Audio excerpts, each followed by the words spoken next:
श्रीमद् नारायण। जय श्री राम। गुरुदेव चरण शरणम। राम लखन सिय पद सिरुनाई,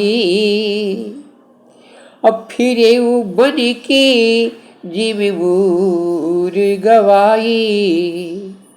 रथ हाक्यो हय राम तन, हेरि हेरि ही नाही। देखि निषाद विषाद बस, धनु ही शीस पछिताई। जासु वियोग विकल्प सुय से, अरे प्रजा मातो पितु जी हैं कैसे। बरबस राम सुमंत्र पठाए, असुर सरि तीर आप तब आए। रामचंद्र जी ने सुमंत्र जो पिता की तरह ही थे उनको जबरदस्ती भेज दिए, और यहाँ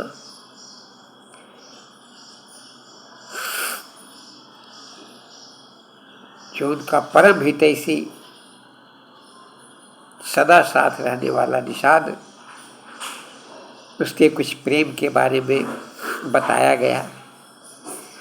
उन्होंने, निषाद जी ने रामचंद्र जी के पैर धोए, गंगा मैया के पानी से नहीं। जब पैर धोने का टाइम आया तो गंगा जी बड़ी प्रसन्न हो गई कि आज श्री रामचंद्र जी का पैर फिर से हमको दर्शन करने को मिल रहा है। परंतु निषाद जी ऐसा नहीं किए, घर से पानी लेके आए और रामचंद्र जी, लक्ष्मण और सीता जी का पैर धो करके खुद अपने परिवार को और पितरों को गति दे करके रामचंद्र जी के साथ हो गए। रामचंद्र जी के साथ होकर के भरद्वाज मुनि जी के आश्रम में गए, संतों से मुलाकात हुई। वहाँ भक्त और भगवान एक दूसरे से संत रूप में जो महात्मा थे उनसे मुलाकात हुई, और आगे प्रभु सबको प्रणाम करके वन की तरफ चल दिए।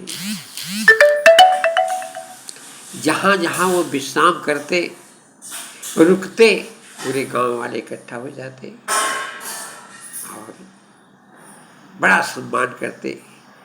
राम, सीता और लक्ष्मण को देखकर गांव वालों को बड़ा तरस आता।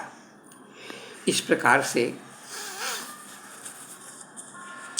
रामचंद्र जी कुछ दिन तक वनवास में इधर उधर रहा करते, सबको सुख दे रहे थे। एक दिन फिर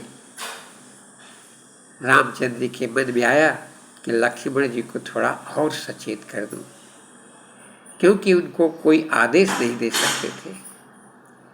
एकांत में बुला करके लक्ष्मण जी के कंधे पर हाथ रख करके श्री राम प्रभु बोल रहे हैं, भैया एक बात जो अति गोपनीय है, मेरी इच्छा तुमसे व्यक्त करने की हो रही है।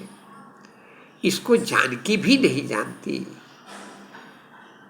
कोई कभी आज तक इसको नहीं जानता, हमको भी पता नहीं। परंतु हम जिसके अंश हैं, हम लोग जो लीला कर रहे हैं रामलीला, इसके जो मेन रचयिता हैं, जिसका अंश पूरा विश्व है, उसी में से हम लोग 3 तो विशेष अंश हैं और एक अंश वही है जो कभी कभी किसी के साथ ज़्यादा हो जाते हैं। कभी उनकी कृपा जो विशेष, जिसके सब अंशी हैं, मेरे ऊपर हो जाती है, तो मैं उनके जैसे बात करने लगता हूँ। कभी भरत भैया के ऊपर हो जाती है तो वो उनके जैसे बात करते हैं, और कभी तुम्हारे ऊपर हो जाती है तो तुम उनके जैसे बात करते हो। ऐसे ही वो राम जिन राम ने हम लोगों को बनाया है ये करने के लिए, उन राम की बात बता रहा हूँ। उनकी बात है, वो बताए कि अयोध्या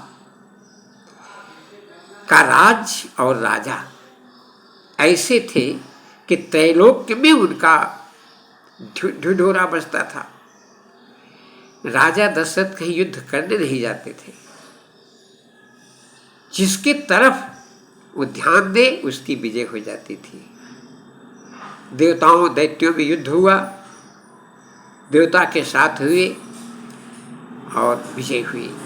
ऐसे जहां जहां जब भी युद्ध हुआ विजय होती थी। आज वो बात बता रहा हूं जो अति गोपनीय है। हमारी 3 माताएं, माँ कौशल्या, कैकेयी और सुमित्रा, इन तीनों माताओं को हम लोग नहीं जानते हैं। ये पिताजी की ही शक्तियां हैं, और एक राजा के अंदर जो जो शक्ति होनी चाहिए ये तीनों शक्तियां काम करती हैं। माँ कौशल्या, उनको राज्य से कोई मतलब नहीं रहता था, और राजरानी हुआ करती थी माँ कैकेयी। क्योंकि जहां कहीं राजनीतिक मामला होता था या युद्ध करने की बात होती थी तो विदुषी और सर्वशक्ति स्वरूपा कैकेयी के कारण पिताजी हर जगह विजय प्राप्त करते थे। इसलिए कोई भी बात माँ कैकेयी से कभी छुपती नहीं थी। वही राज्य चलाती थी, ये समझ लीजिए। प्रधानमंत्री ही समझिए, सुमंत चाचा बाद में थे, और बड़ी मैया कौशल्या, मछली मैया कैकेयी मैया और छोटी मैया सुमित्रा मैया, आपस में तीनों का ऐसा भाव था, तीनों अलग नहीं, सब एक दूसरे के सम्मान करने के लिए हमेशा तैयार रहती थी, सेवा करने के लिए। घर में बहुत दास दासियां थी, कोई किसी की सेवा करने का अवसर ही नहीं मिल पाता था। सबसे छोटी मैया तुम्हारी मैया सुमित्रा माता बहुत सेवा करने का वो प्रयास नहीं कर पाई, प्रयास की परंतु कुछ उनको कभी अवसर नहीं मिला। तीनों माताओं ने एक दूसरे को कुछ न कुछ दिया।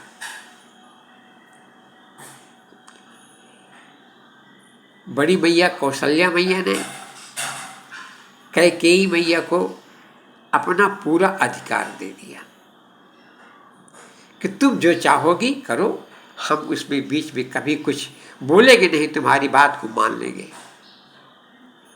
हम तुमसे छोटी हो परंतु मैं तुमको अपने से उच्च अधिकार दे रही हूँ।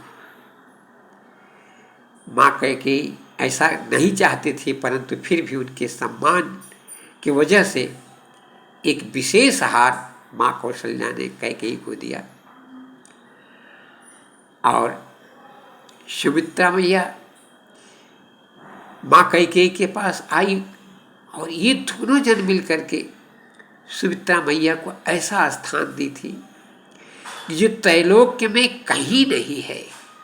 चुन चुन करके सब सुख, सब वैभव, सारा सम्मान, सारी शक्ति माँ सुमित्रा पर समर्पित कर दी।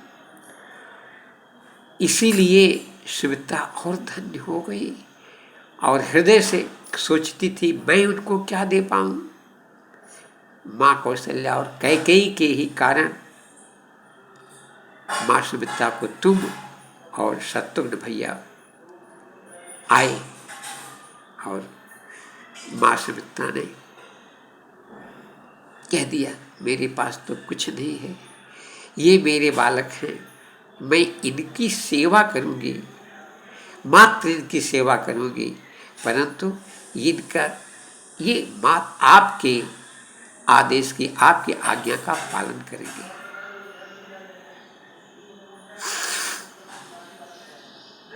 परंतु हम लोग अकस्मात कभी कभी भावावेश में आकर के, क्योंकि अपने आप हम लोग अपने अंश, जिसके अंश हैं उसकी जब कृपा रहती है तो नहीं तो भावावेश में हम लोग कुछ भी करते हैं। पिताजी को जब मेरा राज्याभिषेक करना था तो माँ कैकेयी से वो राय नहीं ले पाए, जबकि ऐसा था अगर कैकेयी माँ से राय लिए होते तो इसमें कोई अड़चन नहीं आती, क्योंकि प्रधानमंत्री थी, उनको पता था कि राज्य कैसे चलाया जाएगा, जबकि मैं राज्य चलाने के लायक ही नहीं था। भरत भैया ही राज्य चलाने लायक हैं, और तुम भी भावावेश में आते हो। शत्रुघ्न का भावावेश अभी तक दिखा नहीं है, परंतु जब भरत भैया आएंगे तो माँ कैकेयी के साथ उनका जो व्यवहार होगा वह भी हमारे पूर्ण अंश के द्वारा हमें पता है, बताऊंगा भैया, लेकिन उस समय भी तुमको सावधान रहना होगा। बस मात्र इतना ही समझ लीजिए कि हम लोग चारों एक ही हैं, एक दूसरे से एक जरा सा भी अलग नहीं है, परंतु समय समय पर कार्य सबको अलग अलग करना पड़ता है। जय श्री बाल कृष्ण।